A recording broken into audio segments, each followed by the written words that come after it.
BNPT mengeluarkan pernyataan yang kontroversial, melakukan kontrol terhadap materi khutbah Jumat, melakukan penyaringan atas materi khutbah di masjid-masjid mereka, agar rumah ibadah, masjid mungkin bersih dari radikalisme. Saya kira masjid tidak menjadi pusat radikalisme. Apa yang dimaksud dengan kontrol itu? Apakah mengawasi? Pengertian kontrol mengawasi itu berlebihan. Kalau diambil contoh Singapura, Malaysia, itu berapa sih rumah ibadah di Singapura? Mungkin tidak lebih daripada 20-30 rumah masjid gampang diawasi. Malaysia juga masjidnya cuma 670. Di Indonesia 800.000. Karena mereka mana mungkin bisa diawasi itu. Itu masjidnya Pertamina. Tapi tiap hari mengkritik pemerintah di situ, Pak. Tiap 5 waktu mengkritik pemerintah di situ. Padahal itu punyanya Pertamina. Karena BUMN ini kan juga sudah disusupi. Kemarin kan sudah terbukti kereta api itu kan. Di Telkom kita sudah disusupi. Telkom, kemudian di Pertamina. Penggunaan atau penyalahgunaan tempat-tempat ibadah yang digunakan untuk penyebaran paham radikalisme. Kami sudah melakukan studi banding kepada beberapa negara, kepada tetangga kita di sebelah, Singapura dengan Malaysia. Seluruh tempat ibadahnya itu terkontrol, under kontrol pemerintah. Siapa yang bisa berbicara dan apa kontennya. Semua masjid, tempat ibadah, petugas di dalam yang memberikan tausiah, memberikan khotbah, memberikan materi, termasuk kontennya di bawah kontrol pemerintah. Mengontrol isi daripada konten, supaya tempat-tempat ibadah kita ini tidak dijadikan alat untuk menyebarkan ajaran-ajaran kekerasan, ajaran-ajaran kebencian, menghujat golongan pimpinan, bahkan menghujat pemerintah. Majelis Ulama Indonesia menyesalkan adanya usulan dan gagasan yang disampaikan oleh Kepala BNPT agar rumah-rumah ibadah yang ada, apakah itu milik umat Islam, itu harus dikontrol oleh pemerintah. Bahwa ketika ditanya berkenaan dengan bagaimana masjid ini biar lebih tertib dan tidak melakukan kritik bahkan mungkin radikalisme, nah kalau saya sampaikan bahwa pemerintah tidak bisa dan tidak boleh untuk mengontrol rumah ibadah. Kalau bicara kontrol, saya pikir siapapun tidak setuju. Kami menentang keras. Sampai negara yang bukan kewenangannya di bidang keagamaan menentukan kebenaran agama itu bukan kewenangan negara. Itu tidak bisa disamakan dengan Malaysia, dengan Brunei, dengan Arab Saudi, nggak bisa disamakan. Malah agama, nilai-nilai itu yang mengontrol pemerintah, jangan dibalik. Dari dulu saya sudah mengingatkan kalau MUI bisa jadi sarang sebenarnya dari kelompok radikal. MUI dengan segala kelebihannya adalah rumah terbaik bagi kelompok radikal untuk menguasai dan mengkapitalisasi umat muslim di Indonesia. Inilah kelicikan yang membawa nama agama. Setiap tahun ada saja kontroversi yang mereka keluarkan yang tidak membawa kesejukan dalam bernegara. Saya sendiri nggak tahu gunanya MUI itu apa. Ngeri memang MUI ini. Dengan label ulama, mereka menguasai penuh fatwa untuk umat Islam di Indonesia. Selain itu, selama bertahun-tahun mereka menguasai sertifikat halal di Indonesia dengan konsumen jutaan produk dan dananya tidak teraudit. Halo para elit MUI, jangan kira kalian bisa berlindung di balik label ulama. MUI pada dasarnya adalah sebuah LSM. Walaupun tidak memiliki otoritas yang resmi, sayangnya MUI kelihatan abai dalam hal menjaga keharmonisan hubungan antar umat atau antar aliran. Sering terdengar berbagai bentuk penolakan dan kekerasan dilakukan terhadap hak beribadah umat Kristen. Walaupun bukan sebuah lembaga negara atau otoritas resmi, MUI ini adalah lembaga yang didengar pendapatnya oleh umat Islam. Karena itu, salah satu pihak yang seharusnya berperan untuk menghentikan aksi-aksi semacam ini adalah MUI. Tantangan terbesar yang harus dihadapi MUI saat ini adalah kelompok-kelompok yang tidak toleran atau bahkan kelompok-kelompok radikal. Saya lihat perhatian sikap MUI ini semua, setiap ada membuat fatwa itu yang tidak menyenangkan, yang ingin buat gaduh. Sepertinya Anda nih bermusuhan sekali dengan yang namanya non-muslim. Ya itu seperti Anda memandang selain Islam itu kafir. Ini lembaga apa ini, MUI ini lama-lama saya lihat. Apa sih MUI? MUI itu bukan apa-apa buat negara ini. Ada dan tidak ada MUI itu nggak menambah sebetulnya. Justru keberadaan MUI ini membuat masalah. MUI itu cuma sebatas ormas, so. Ini semua muslim loh, mayoritas ini yang menolak MUI, termasuk saya menolak MUI. Justru Anda membuat onar. Rakyat se-Indonesia termasuk saya ingin MUI dibubarkan. Jadi lebih bagus bubarkan MUI, bubaran MUI. Cukup ada Departemen Agama. Sumbernya atau dalang dibalik pelarangan pendirian rumah ibadah adalah MUI. MUI membuat surat yang mana melarang sebenarnya pendirian ibadah ini. Desakan pembubaran Majelis Ulama Indonesia bergema di media sosial. Kan baru aja kemarin kita denger nih ya statement dari Wakil Ketua MUI Anwar Abbas yang meminta Densus 88 dibubarkan. Ternyata maksud permintaan Densus 88 dibubarin tuh ini toh, untuk melindungi para gerombolan garis keras agar gak ditangkap seperti sekarang. Dari mana sih kader-kader radikal ini? Kalau kita perhatikan ya, forum-forum dakwah kita sering diisi oleh ustadz-ustadz berpandangan intoleran. Dikit-dikit benci sama agama lain. Oleh sebab itu masyarakat minta MUI dibubarin. Sebetulnya sih MUI perlu juga audit keuangan karena itu lembaga yang menggunakan dana negara. Jangan sampai organisasi yang dibiayai dari uang pajak kita, dari APBN, menjadi inang baru tempat bergabungnya para gerombolan pengasong agama. Jadi jangan kaget jika desakan agar MUI dibubarkan langsung digemakan netizen. Saya minta kepada ustadz-ustadz seperti Abdul Somad, tolong hentikan membuat fatwa-fatwa yang justru memancing orang untuk ingin membinasakan orang lain. Anda kalau memang betul-betul menjadi ustadz, ajarkan kesejukan kepada umat. Jangan giring umat kepada aksi-aksi untuk melakukan kekerasan atas nama agama. Saya minta hentikan semua ini sebelum Anda sendiri kemudian menyesal karena Islam ini akan terpuruk karena fatwa-fatwa yang Anda keluarkan itu. Mohon hentikan itu kalau Anda memang mengaku sebagai seorang pendakwah Islam. Bagaimana dalam agama Islam seorang muslim karena jabatannya dia memberi izin berdirinya rumah ibadah seperti kelenteng, gereja, dia dapat dosa jariah mengalir terus sampai hari kiamat. Setiap berbunyi teng teng bisa dibelangkung malaikat, teng kelompang, teng kelompang, teng kelompang, teng kelompang. Rasakanlah tuh, rasakan. Kalian takut kalau misalnya ada rumah ibadah agama lain di lingkungan kalian takut pindah agama.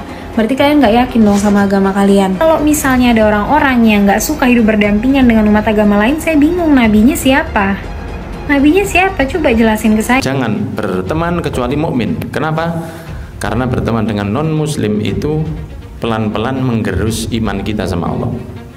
Kalau bisnis tidak apa-apa. Jadi kalau jalan-jalan sama orang yang tidak jelas itu kafir, misalnya dia non-muslim, itu tidak baik. Jadi kalau ngejak orang makan itu orang yang apa? Yang bertakwa kepada Allah. Karena kalau dia tidak bertakwa kepada Allah, nanti kekuatan dari gizi makanan yang masuk ke badan si orang tadi itu akan membuat dia terbantu untuk maksiat. Kita lupa bahwa dia ada jelek yang sangat besar. Dia tidak mau dengan Tuhan kita. Itu jelek itu, walaupun dia ganteng atau bersih ini kayak apa. Kenapa? Karena mengurangi iman kita. Makanya Rasulullah mengatakan, la tusahib, ojo jangan berteman dengan orang kafir. Inilah akhlak di hadapan Allah Subhanahu wa taala. TV itu dikatakan para ulama haram. Maka usulan anak kepada antum-antum yang punya TV, buang tuh TV. Bahaya. Bagaimana hukumnya musik dulu kan? Saya katakan haram. Surah Al-Falam As-Sigat 31 ayat 6 dulu kan udah dibacakan. Dari mana musik itu? Dari gereja. Musik bagian ibadah Kristen. Makanya sekarang mereka nyanyi, Pak. Haleluya, puji Tuhan. Sorga. Kapan musik masuk Islam? Pernah nggak musik mualaf? Itu permainan syaitan. Jual beli musik haram, duitnya haram. Jual beli alat musik, gitar, piano haram, duitnya haram. Penyanyi dapat duit dari nyanyian haram karena Allah mengharamkan nyanyian musik. Setan masuk lewat musik. Maka lagu yang selalu kita dengar itu akan terngiang-ngiang terus di telinga. Pas kita mau tidur datang dia. Lagu terngiang-ngiang. Maka jangan dengarkan musik. Itulah yang ditempelkan salib di belakang ambulan. Kalau masjid kita punya ambulan, balik dari sini ambil pilok. Pilok itu lambang yang ada di ambulan. Ganti dengan bulan sabit. Abdul Somad dan dari MUI juga memandang ini bukan penistaan agama, ya. Singgung. Apakah perlu saya minta maaf? Udah terjawab. Nah, ajaran saya. Ustaz Abdul Somad, kalau mau diperkarain, perkarain. Kalau mau dilaporin, laporin. Kita ngomong begitu sah-sah saja, nggak ada salahnya. Allah yang bilang kok. Pancasila Soekarno, ketuhanan ada di pantat. Anak Tuhan dari mana? Kalau Yesus anak Tuhan, bidangnya siapa? Besok di seluruh wilayah Indonesia kami katakan dalam. Karena di salib itu ada jin kafir. Karena di salib itu ada jin kafir. Karena di salib itu ada jin kafir. Haleluya. Kepalanya ke kiri apa ke kanan? Kepalanya ke kiri apa ke kanan? Tetap percaya salib itu lambang mulia, bukan jin. Kok ketawa? Aku nggak nyindir siapa-siapa. Apakah penceramah-penceramah seperti Abdul Somad menjadi rujukan umat mayoritas untuk melarang umat minoritas untuk beribadah? Apakah dengan begitu mereka bisa mendapatkan tiket untuk masuk surga? Para pemuka agama harus sadar bahwa menolak pembangunan gereja bukan saja bertentangan dengan konstitusi, tapi bertentangan dengan ajaran agama itu sendiri. Apakah penceramah-penceramah itu percaya bahwa melarang dan menghambat orang untuk beribadah, bahwa mereka bisa masuk surga? Publik pun langsung bersuara lantang. Cuma di Indonesia, gereja disegel, bak tempat maksiat. Jangan pakai alasan izin untuk menghalangi ibadah umat non-muslim, terutama umat minoritas yang beragama Kristen. Kalau izin belum lengkap, bantu lengkapi izinnya, bukan malah disegel. Jadi jelas kalau kita bandingkan dengan masalah izin, terjadi ketidakadilan antara umat minoritas dan umat mayoritas. Seperti yang kita ketahui, banyak sekali musola yang tidak mempunyai izin. Umat mayoritas bisa membangun rumah ibadah tanpa izin. Ini berbanding terbalik dengan umat minoritas. Mau berdoa saja memerlukan izin. Membangun rumah ibadah, meminta izin, pasti dipersulit. Sesulit-sulitnya. BNPT mengeluarkan pernyataan yang kontroversial. Lembaga ini mengusulkan agar rumah ibadah atau masjid bagi orang Islam dikontrol oleh pemerintah. Riko Amelza Dhanil, Ketua BNPT, ingin meniru model Malaysia, Singapura, beberapa negara Timur Tengah, dan Afrika agar rumah ibadah, masjid mungkin bersih dari radikalisme. Di negara-negara ini memang kontrol terhadap rumah ibadah sangat kuat.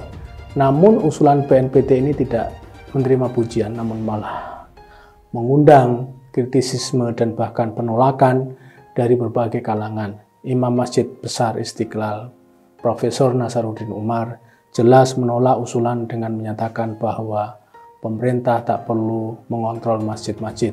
Dia katakan, Indonesia, negara kita, tidak berada dalam kondisi darurat. Jadi intervensi pemerintah untuk mengontrol masjid-masjid malah menimbulkan persoalan baru di kalangan masyarakat. Pihak Densus 88 misalnya sudah melakukan pekerjaan mereka secara efektif dan membuahkan hasil yang sangat membanggakan. Karena mendapat tanggapan kritis dan penolakan, maka BNPT melakukan klarifikasi. Namun klarifikasi bukan pada peniadaan atau pembatalan kontrol, namun kontrol itu tetap diberlakukan, namun bukan pemerintah yang melakukannya. Ini yang dinyatakan. Kita menyadari bahwa menjelang pemilu, masjid dan sarana ibadah lain akan rentan terhadap penggunaannya sebagai tempat mengeluarkan ujaran kebencian, narasi-narasi yang mengancam pihak lain dengan menggunakan legitimasi agama, dan lain sebagainya. Bercermin dari 2 pemilu terakhir, 2014 dan 2019, pembelahan masyarakat memang benar-benar terjadi, dan salah satunya dikarenakan narasi-narasi kebencian dan penonjolan identitas yang dibalut dengan agama.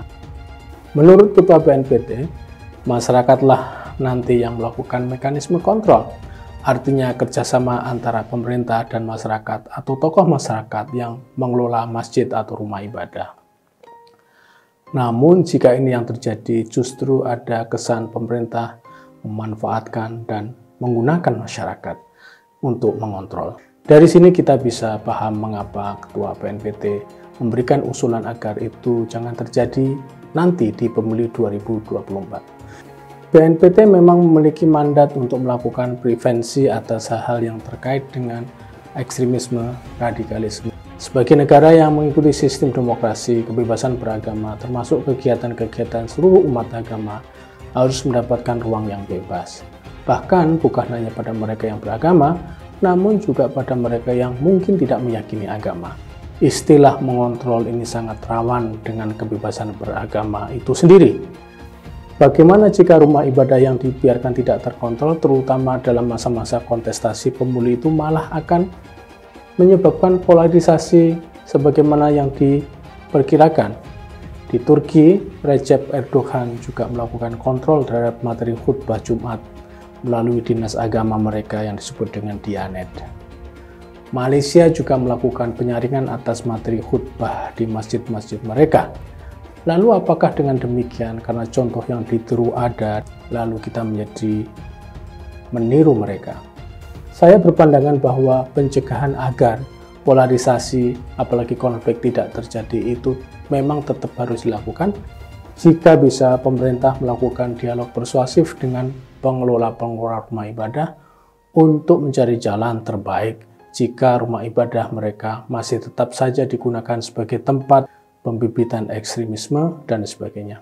Jika pemerintah campur tangan pada masalah ini terlalu dalam dan bahkan langsung, maka itu akan muncul kesan bahwa pemerintah melakukan campur tangan untuk hal yang seharusnya tidak dicampurinya.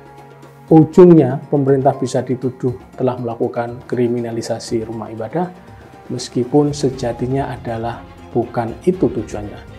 Namun, kesan kriminalisasi bisa dimainkan oleh pihak-pihak yang berkepentingan, sebagaimana narasi seperti itu pernah muncul pada masa-masa sebelumnya. Saya berpandangan jika sebaiknya pemerintah memberikan kepercayaan pada para pengurus rumah ibadah untuk mengelola aktivitas keagamaan mereka. Bagaimana mereka merekrut narasumber, penceramah, dan lain sebagainya. Toh mayoritas rumah ibadah itu bukan milik pemerintah, karenanya tidak dipandang adil dan bijak jika pemerintah melakukan kontrol atas mereka. Sebagai catatan, segala bentuk kontrol dan campur tangan pemerintah pada hal-hal yang tidak menjadi domainnya atau kewajibannya seharusnya dihindarkan oleh pemerintah. Dampak yang diakibatkan itu lebih buruk dari manfaatnya. Jumpa lagi dengan saya di channel Jonas Leong. Sebelum kita membahas tentang penutupan atau penyegelan gereja, terima kasih banyak buat kalian yang sudah like dan subscribe di channel Jonas Leong. Menurut kalian kenapa ada keinginan untuk menutup dan mengganggu rumah ibadah agama minoritas, terutama umat Kristen? Apa alasannya? Apakah penceramah-penceramah seperti Abdul Somad menjadikan rujukan umat mayoritas untuk melarang umat minoritas untuk beribadah dan melarang untuk mendirikan rumah ibadah seperti gereja? Apakah dengan begitu mereka bisa dapat tiket untuk masuk surga? Tuliskan pendapatmu. Baru-baru ini terjadi penyegelan gereja. Publik pun langsung bersuara lantang. Cuma di Indonesia, gereja disegel, bak tempat maksiat. Diketahui bahwa gereja tersebut disegel dan tidak boleh digunakan lantaran tidak memiliki surat izin dari RT dan RW setempat. Menurut publik, Presiden Jokowi sudah menyampaikan jika hak beribadah umat beragama dilindungi oleh konstitusi. Jadi jangan sampai konstitusi kalah dengan Pak RT dan Pak RW. Lebih lanjut, publik mengatakan bahwa kebiadaban penyegelan rumah ibadah ini harus dihentikan sekarang juga, karena sudah melanggar konstitusi. Jangan pakai alasan izin untuk menghalangi ibadah umat non-muslim, terutama umat minoritas yang beragama Kristen. Kalau izin belum lengkap, bantu lengkapi izinnya, bukan malah disegel. Kepala daerah seharusnya menegakkan konstitusi dan menjamin kebebasan beribadah bagi warganya. Malah ada pemimpin daerah yang melakukan penolakan terhadap gereja. Ini bertentangan dengan konstitusi dan melukai semangat keberagaman dalam kehidupan bersama di negeri yang beragam ini. Padahal jelas dalam SKB 2 Menteri bab 1 pasal 3, orang Kristen yang mau bikin rumah-rumah doa di rumah atau di ruko tidak perlu meminta izin. Pembubaran selalu menggunakan alasan izin. Saya pikir tidak usahlah menggunakan alasan izin, karena ada puluhan ribu musola di Jawa Barat dibangun tanpa menggunakan izin. Bagaimana di seluruh Indonesia? Mungkin ada ratusan ribu hingga jutaan masjid di Indonesia tidak memiliki izin. Jadi jelas kalau kita bandingkan dengan masalah izin, terjadi ketidakadilan antara umat minoritas dan umat mayoritas. Seperti yang kita ketahui, banyak sekali musola yang tidak mempunyai izin. Umat mayoritas bisa membangun rumah ibadah tanpa izin. Ini berbanding terbalik dengan umat minoritas. Mau berdoa saja memerlukan izin. Membangun rumah ibadah meminta izin pasti dipersulit, sesulit-sulitnya. Di pula dalam SKB 2 Menteri bab 1 pasal 3, di sana disebutkan bahwa rumah-rumah doa seperti rumah atau ruko tidak perlu meminta izin. Jadi jika umat minoritas seperti orang Kristen yang mau bikin rumah-rumah doa di rumah atau di ruko tidak perlu meminta izin. Pada pasal 13 dan pasal 14 Peraturan Bersama Menteri Agama dan Menteri Dalam Negeri (TBM) nomor 9 dan 8 tahun 2006 mengamanatkan kepala daerah untuk memberikan izin, sementara sebagai bentuk fasilitas negara dalam mencarikan solusi pendirian rumah ibadah. Jadi di sini pemerintah harusnya membantu dan memfasilitasi dalam mencarikan solusi pendirian rumah ibadah. Masyarakat harus dididik untuk saling menghargai hak beribadah masing-masing umat. Penindasan terhadap hak beribadah umat Kristen sudah berlangsung terlalu lama dan sudah saatnya untuk dihentikan. Pemerintah pusat harus bertindak cepat sebelum semuanya terlambat. Para pemuka agama harus sadar bahwa menolak pembangunan gereja bukan saja bertentangan dengan konstitusi, tapi bertentangan dengan ajaran agama itu sendiri. Apakah penceramah-penceramah itu percaya bahwa melarang dan menghambat orang untuk beribadah, bahwa mereka bisa masuk surga? Menurut kalian, kenapa ada keinginan untuk menutup dan ganggu rumah ibadah agama minoritas, terutama umat Kristen? Apa alasannya dan kenapa ini semua terjadi? Apakah penceramah-penceramah seperti Abdul Somad menjadi rujukan umat mayoritas untuk melarang umat minoritas untuk beribadah? Apakah dengan begitu mereka bisa mendapatkan tiket untuk masuk surga? Begitu saja opini saya hari ini. Tuliskan opini kalian tentang warga yang menyegel gereja. Apa pendapatmu? Dan tuliskan pendapatmu kenapa banyak sekali warga yang senang sekali melakukan penyegelan atau pelarangan terhadap gereja. Jika kalian suka dengan video yang saya sampaikan, pastikan Anda semua menekan like di video ini dan bagikan video ini ke teman dan family Anda supaya mereka semua mengetahui tentang informasi ini. Tekan tombol subscribe dan bunyikan lonceng notifikasi supaya kamu tidak ketinggalan info dari channel Jonas Leong.